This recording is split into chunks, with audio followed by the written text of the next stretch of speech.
Assalamualaikum warahmatullahi wabarakatuh. Kembali lagi dengan saya Dimas Aldi Pratama. Di sini saya akan menjelaskan materi tentang makanan yang halal dan baik.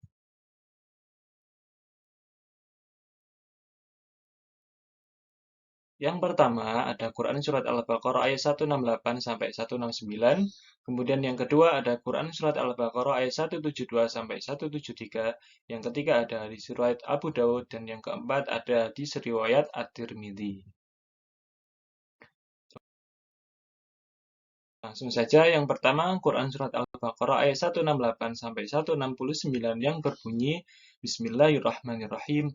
Ya ayyuhan nasu kulu mimma fil ardi halalan tayyiban wa la tattabi'u khutuwatis syaitan innahu lakum aduwwum mubin.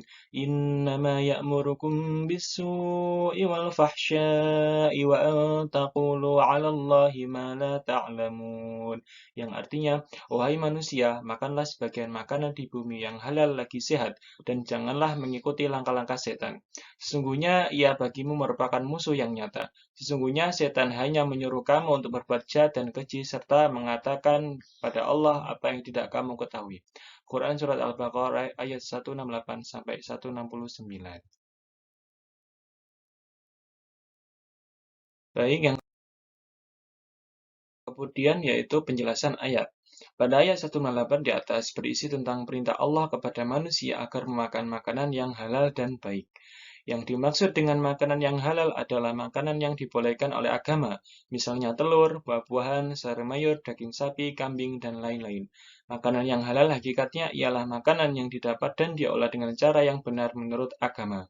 Misalnya, makanan seperti contoh di atas yang diperoleh dengan jalan usaha yang benar, bukan hasil dari usaha menipu, mencuri, dan kemudian yang disembelih dengan menyebut nama Allah, bukan nama Allah.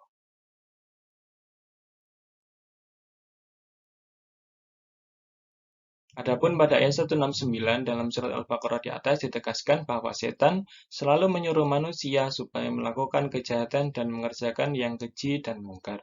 Setan tidak rela dan tidak senang bila orang yang beriman kepada Allah dan mentaati segala perintah dan peraturannya, serta setan tidak segan-segan menyuruhnya membuat peraturan dan hukum yang bertentangan dengan hukum Allah. Kemudian asbabun nuzul, dikatakan ayat tersebut turun untuk Abdullah bin Salam dan golongannya ketika mereka mengharamkan daging unta, sebagaimana sebelumnya daging tersebut juga dihukumi haram dalam agama Yahudi. Dikatakan turun untuk kaum dari Saqif, Bani Amir bin Sasya'ah, Khuza'ah, dan Bani Mudlij yang mengharamkan kurma dan susu atau yogurt untuk diri mereka. Lanjut, yang kedua ada Quran Surat Al-Baqarah ayat 172 sampai 173 yang berbunyi Bismillahirrahmanirrahim. Ya ayyuhalladzina amanu kulu min tayyibati ma razaqnakum washkuru lillahi in kuntum iyyahu ta'budun. Innama harrama 'alaikumul maytata wad-dama wa lahmal khinziri wa ma uhilla bihi li ghairillah. فمن اضطر غير باغ ولا عاد فلا إثم عليه إن الله غفور رحيم. Artinya, wahai orang-orang yang beriman, makanlah dari rezeki yang baik yang kami berikan kepada kamu dan bersyukurlah kepada Allah. Jika kamu hanya menyembah kepadanya, sesungguhnya Dia hanya mengharamkan atasmu bangkai, darah, daging babi, dan daging hewan yang disembelih dengan menyebut nama selain Allah.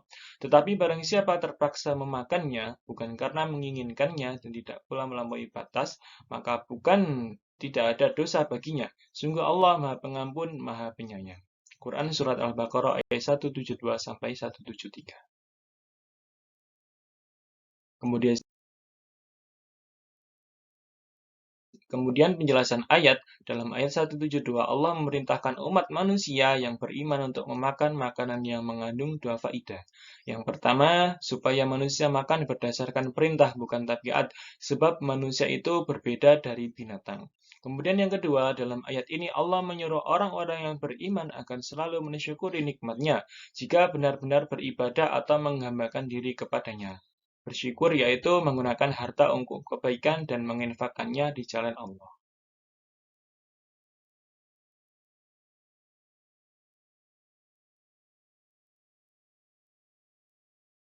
Kemudian dalam ayat 173 ditampilkan untuk melarang manusia menghalalkan apa-apa yang telah diharamkan Allah. Dahulu mereka menghalalkan perkara-perkara ini, maka mereka kemudian memakan bangkai, darah, daging babi, dan binatang yang disembelih dengan menyebut nama berhala. Kemudian diterangkan bahwa Allah mengharamkan yang demikian itu. Semua makanan yang diharamkan sebagaimana di atas ialah berlaku ketika dalam keadaan darurat, maka hukumnya halal.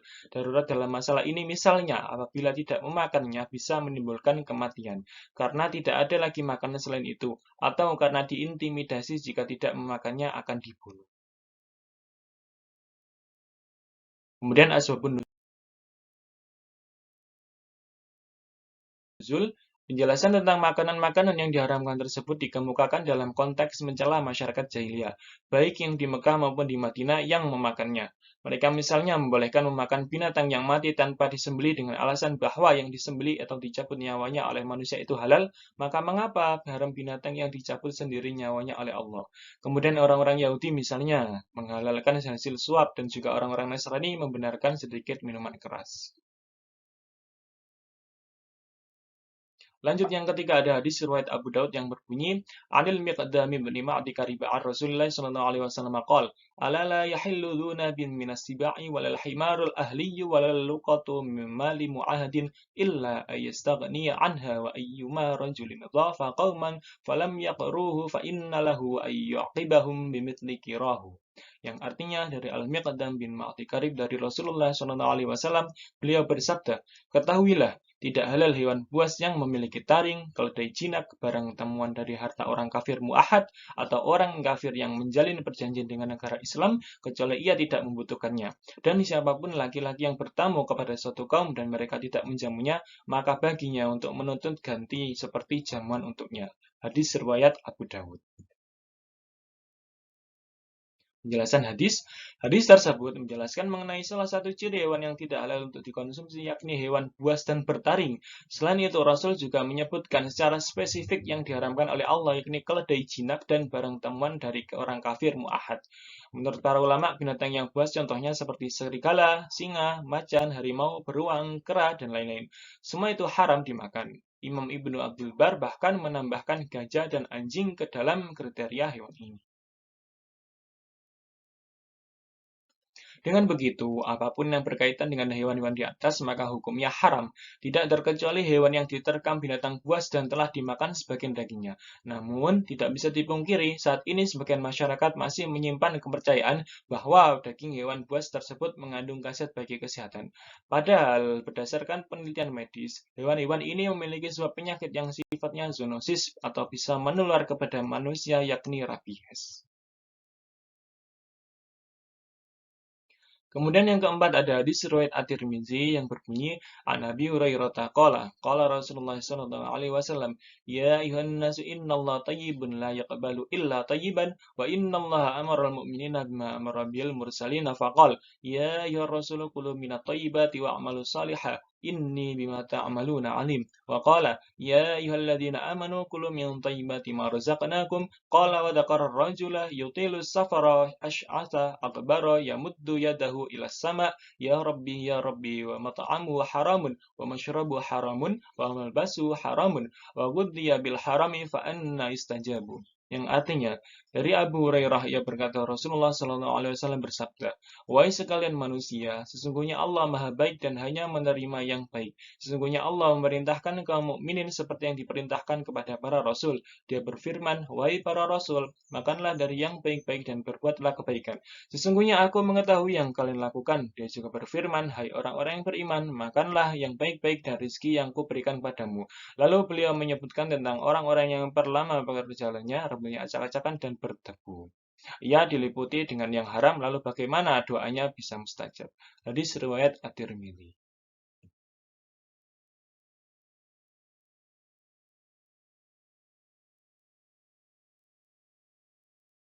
Penjelasan hadis, hadis di atas menjelaskan bahwa salah satu kriteria dari makanan yang bisa dikategorikan halal adalah harus baik.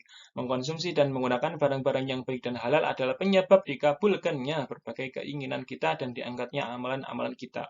Sebab Allah selamanya tidak akan menyatukan yang baik dan yang jelek, walaupun kebanyakan manusia lebih cenderung kepada yang jelek-jelek. Allah berfirman, "Qul la yastawil khabith wat thayyib walau a'jabaka kathratul khabith, fattaqullaha ya ulil albabi la'allakum tuflihun." Katakanlah Muhammad, tidaklah sama yang buruk dengan yang baik meskipun baiknya keburukan itu menarik hatimu. Maka bertakwalah kepada Allah, wahai orang-orang yang mempunyai, agar kamu beruntung. Quran Surat Al-Ma'idah ayat 100.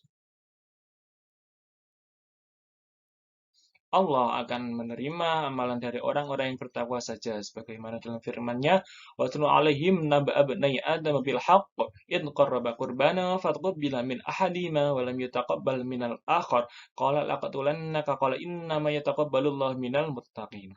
Yang artinya, dan ceritakanlah Muhammad yang sebenarnya kepada mereka tentang kisah kedua putra Adam. Ketika keduanya mempersembahkan kurban, maka kurban salah seorang dari mereka berdua Habil diterima dan dari yang lain Qabil tidak diterima. Dia Qabil berkata, "Sungguh aku pasti membunuhmu." Dia Habil berkata, "Sesungguhnya Allah hanya menerima amal dari orang yang bertakwa." Quran Surat Al-Ma'idah ayat 27.